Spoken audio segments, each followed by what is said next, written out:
Hello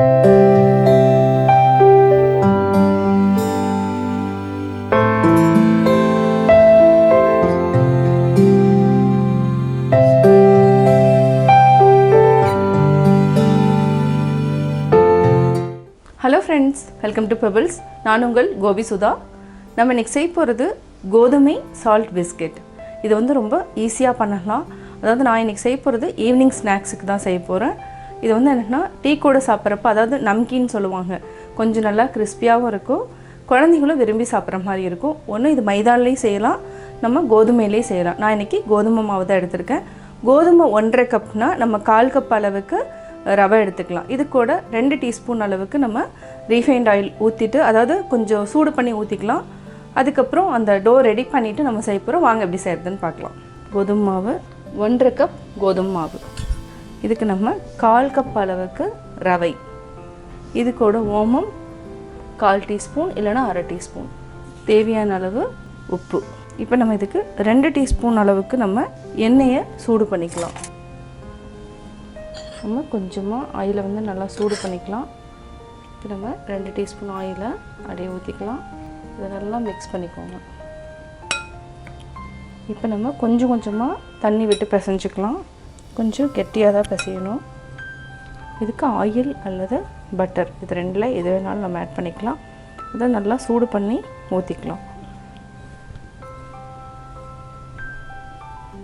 இந்த மாதிரி நல்லா கெட்டியாக பிசைஞ்சிக்கலாம். இது வந்து ஒரு 20 மினிட்ஸ் வந்து ஊற வச்சுக்கலாம். ஏன்னா ரவை போட்டுக்கிறதுனால கொஞ்சம் ஊறுச்சுன்னா நல்லாயிருக்கும்.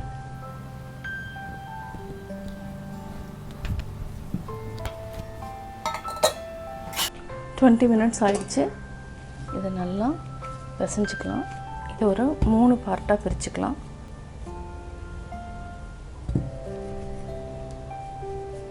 நல்லா உருண்டை பிடிச்சிட்டு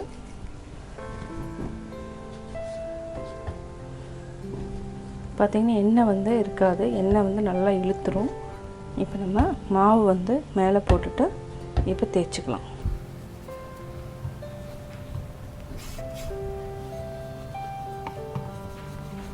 இன்னும் நல்லா கொஞ்சம் தின்னாக கொண்டு வந்துக்கலாம். இந்த சைட்லலாம் கொஞ்சம் திக்காக இருக்கும். இதை வந்து நம்ம நல்லா ஓரத்தில் மட்டும் நல்லா தேய்ச்சிக்கலாம். இப்போ பார்த்திங்கன்னா நல்லா தேய்ச்சாச்சு. இப்போ ஸ்லைஸ் போட்டுக்கலாம். அதாவது பீஸா கட்டர் இருந்துச்சுன்னா இது எடுத்துக்கலாம். நம்ம என்ன ஷேப், அதாவது ஸ்கொயர் வேணா ஸ்கொயர், டைமண்ட், எது வேணாலும் நம்ம போட்டுக்கலாம்.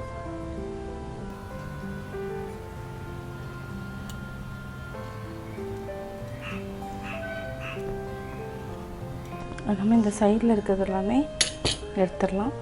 இதை பிரிச்சுட்டு அப்படியே நம்ம ஃப்ரை பண்ணிக்கலாம்.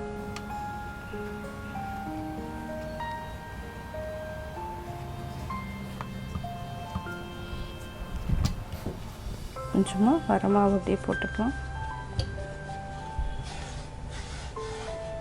இதை நல்லா தின்னு அப்படியே தேய்ச்சிக்கலாம்.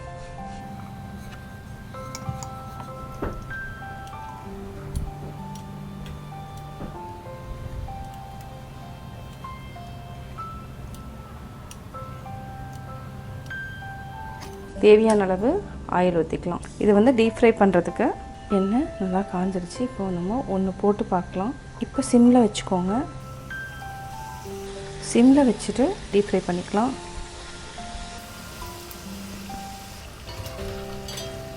நல்லா இந்த மாதிரி ஆனதுக்கப்புறம் நம்ம அப்படியே எடுத்துடலாம். எண்ணெயை நல்லா வடிச்சுக்கலாம். வடிச்சிட்டு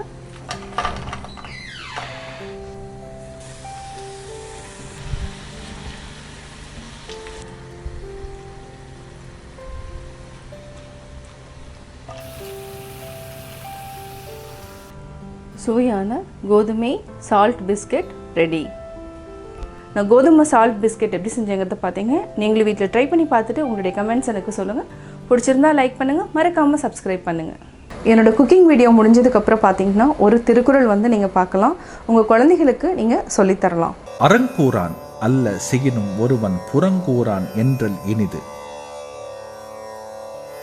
எவ்வளவுதான் தீய செயல்களை செய்பவனாக இருந்தாலும் அவன் மற்றவர்களை பற்றி தவறாக பேச மாட்டான் என்று மற்றவர்கள் கூறுவது இனிமை பயப்பதாகும்.